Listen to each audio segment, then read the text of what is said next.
All right, let's get started. First, make sure the dryer is unplugged for safety. Then you can remove the back panel to check for any internal fuses or a reset switch. Keep an eye out for any obvious signs of damage like burnt components or a tripped switch. Let me know what you see or if you have any questions along the way. Will do, thanks.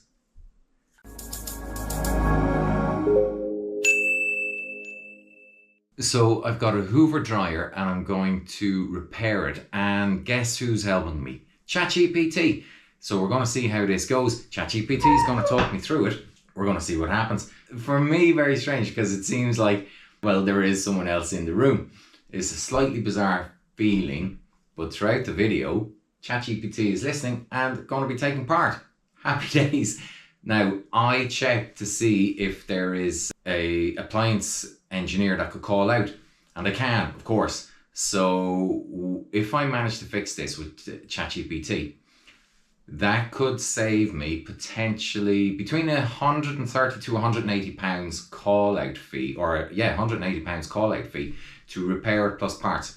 So we're going to have a look in and get really clear instructions on what to do. I'm just curious to see, and I've had a chat with ChatGPT about this already, to see, you know, could it replace some of our job roles, on how it could enhance them, because me being a tradesperson going out and fixing some things, I don't do appliances, but I am massively curious to see what sort of stuff we can actually do together. So let's check this out. All right, let's do this. So first things first, unplug the dryer for safety. Then we can remove the back panel to check the thermal fuse and the heating element.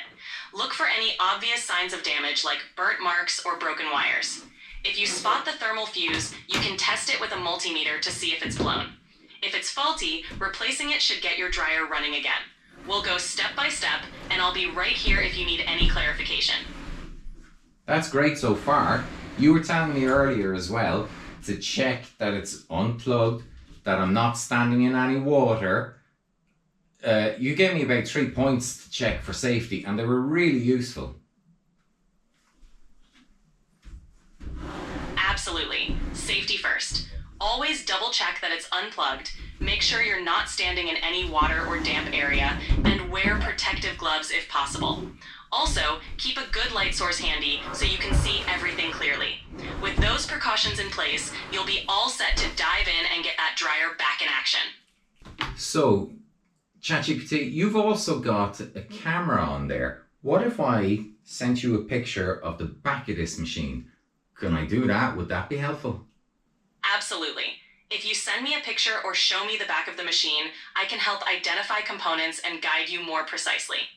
It could definitely be helpful to have a visual reference, so feel free to share whenever you're ready.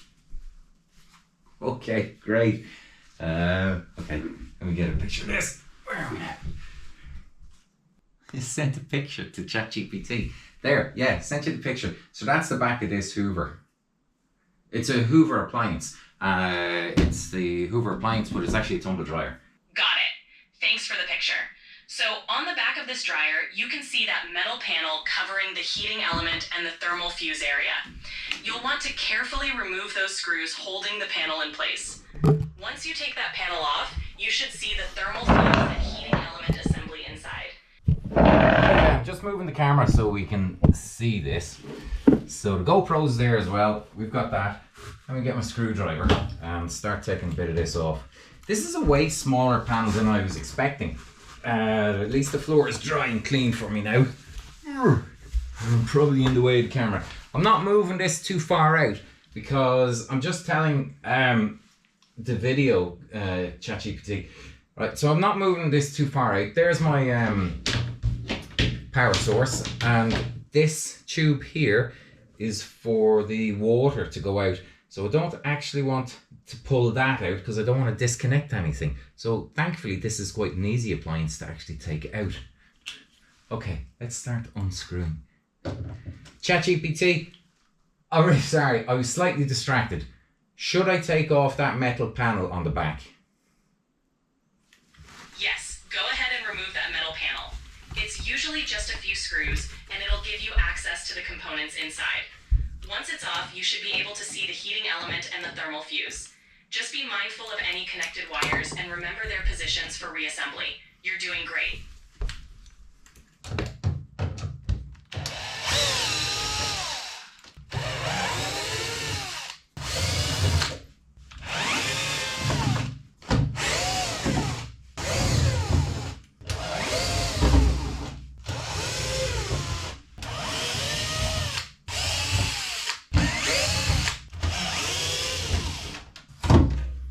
Now, I know why ChatGPT told me about wearing gloves. So if you are actually doing this, some of the metal parts on the back of these components or appliances do have pretty sharp metal on them.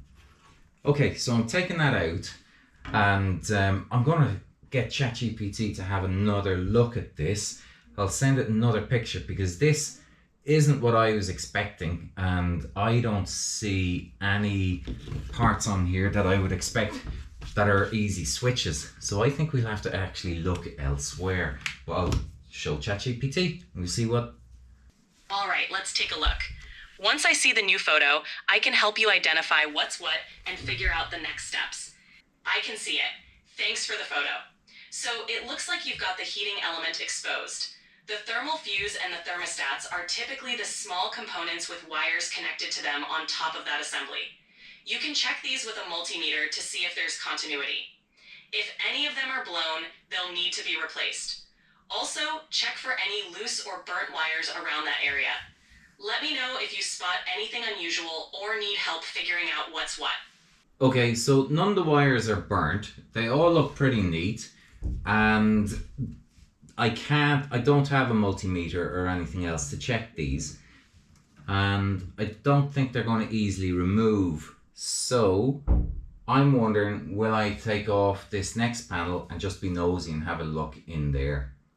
Sure, if everything looks intact and you don't have a multimeter handy, taking off the next panel to check inside is a good next step.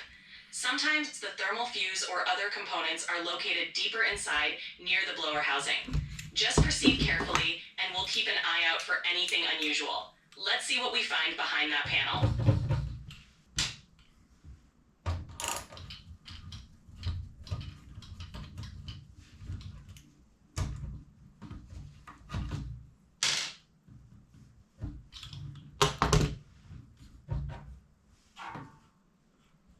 Wow, that's disappointing. I'm going to send you another picture. I thought there'd be more in here. I can see straight into the dryer. That's the heating element. Well, it's actually quite good just to see what these parts are. Okay, I'll send you 2 photos, ChatGPT. All right, I'll take a look once they come through. It's actually pretty handy to see the internal layout so we can understand what's accessible and what might need a closer look. Once I see the photos, we can figure out the next steps. Thanks for sharing them. I've actually sent you 3. I see the photo. This looks like the heating element assembly, and it seems intact from what I can tell. There's some dust buildup, but that's normal. The label shows it's a 240 volt, 100 watt element, which is standard. Since there's no visible damage or burnt areas, the issue might still be with the thermal fuse or a thermostat, which might not show visible signs of failure. If you're comfortable, you could try to locate the thermal fuse or high limit thermostat in that area. They are usually small button-like components attached to the heating assembly. If not, we might need to check around the control panel or other wiring connections. But so far, everything looks okay from what we can see. Yeah, so there's no obvious switch on this. So I'm actually going to reassemble this, and then I'm going to take the top off. Well, what do you think? Because I'm meant to be asking your help. If I take the top off and we look, as you said, well, you already said it, near the control panel. That's a good plan. Reassembling the back and then checking under the top panel near the control area could help. Often, the thermal fuse or some safety switches are located near the top or behind the front panel, close to the control board. So, removing the top panel and taking a look around the wiring and any visible components up there is a solid next step. Let's see what we find once you have the top off.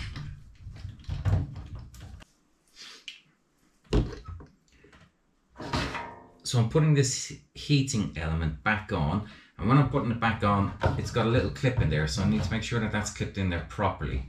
And that's in there now. I'm going to put a couple of screws in here. And when I get those in, I'm doing them by hand. I'm not too keen. I'm just saying this to the camera. I'm not too keen on doing everything with the drill, because if you use a drill on some of these things, you can end up turning it too tight and it will burn the screws. So that's why it's handy to do this stuff with a hand screwdriver, and this multi screwdriver with all the different bits, because some of these are security bits, is really useful. ChatGPT. I'm here. What's up? Whilst I'm putting these last couple of screws on, have you anything to say for the video? Maybe they could look at one of the other videos that I've done, or they could press the like button. Maybe you could say that. Sure thing. While you're finishing up those last screws, I'd say to everyone watching, if you found this helpful or enjoyed the journey, don't forget to hit that like button and check out some of the other videos on the channel. There's plenty more DIY tips and tricks waiting for you. Thanks for watching and happy fixing. Thank you. You heard it from ChatGPT. Press the like button and check out the other videos. I know this one's not done yet, so we'll keep going. Thanks for the plug. Okay, specs back on, and right, I'm going to show the GoPro the other screws, and we're going to have to check these out. So they were Phillips head, and these ones are like little hex screws on that. I might have to check out a couple of other driver bits to get those, and I think they're going to be outside. So let's put you there. So sometimes this is why it's important to keep tools tidy and organized, and you can find them. It's just that one special little bit that can hold you up on a job. Well, I would have used the pliers, but thankfully I found a 7. So that's a 7mm bit, and that's the right one. Excellent. Let's get ChatGPT back on. And whilst I found that, I was looking for that, I got my better glasses. Happy days, these don't fall off so easy. ChatGPT, we're back. I found the bit. Awesome. Welcome back. Glad you found the right bit. Let's get those screws in and keep things moving.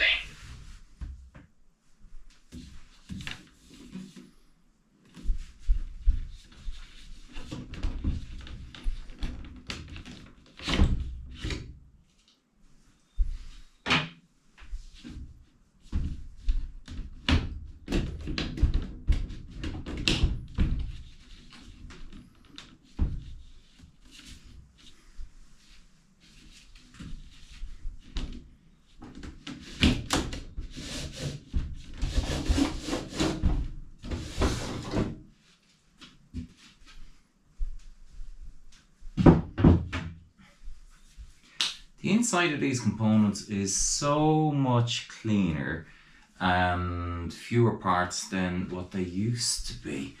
It's a while since I've looked inside of these. Okay, ChatGPT, we're looking in at the back of the dryer, from the back of the drum. I'm going to send you another photo and you can tell me what you think. Sounds good. Go ahead and send the photo and I'll take a look. So ChatGPT, whilst you're looking at those 3 pictures, I'll get the GoPro and the camera and we'll have a look at what we're looking at here. I mean, it's pretty basic. Well, obviously it's not that basic, it's all smart stuff. Alright, looking at the picture, that component near the top with the wires seems to be a safety switch or possibly a thermal cutoff. The wiring looks intact and there's no obvious burn or damage, which is good. If everything's connected properly and still no power, the issue might be with an internal fuse or a control board component. It does look simpler inside than older models, which is nice for troubleshooting. Let me know if you want to check anything specific or if you have any other questions. Well, I'm still looking for a switch. I remember before, from many years back, there was actually a very obvious red switch, but I cannot see a switch on here anywhere. So do you think I should be pressing anything in here if there is a switch? All right, let's keep going. Just let me know what you need next and we'll figure it out together.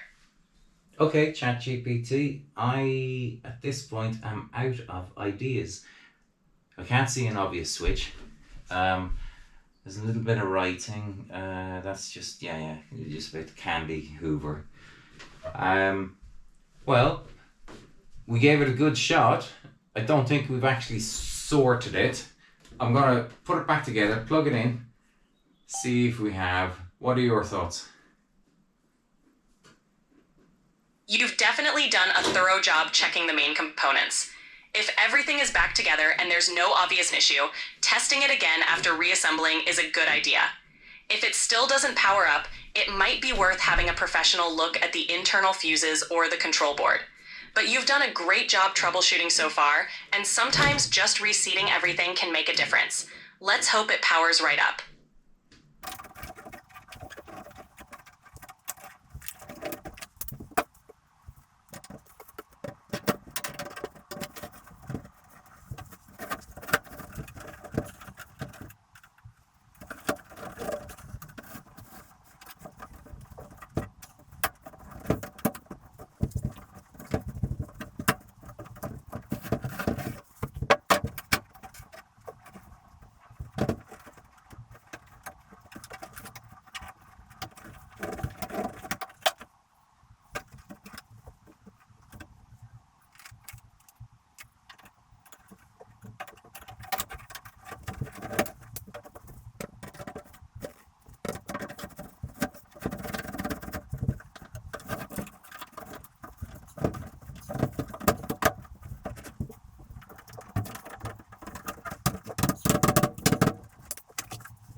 Okay, I've plugged the device back in.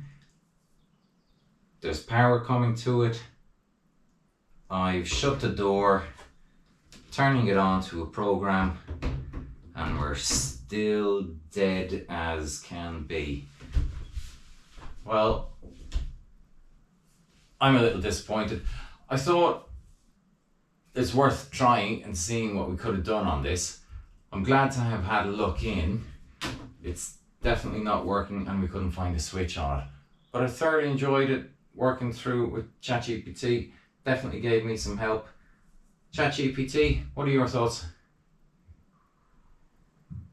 You gave it a solid effort, and that's what counts. It's definitely disappointing when a fix isn't straightforward, but you did great troubleshooting and learned a lot about the machine. Sometimes these issues can be more complex or need a professional touch, and that's okay. It was a pleasure working through it with you, and I'm glad I could help even a little. If you have any other projects or need help in the future, just let me know. You did great. And ChatGPT, any thoughts for the viewers?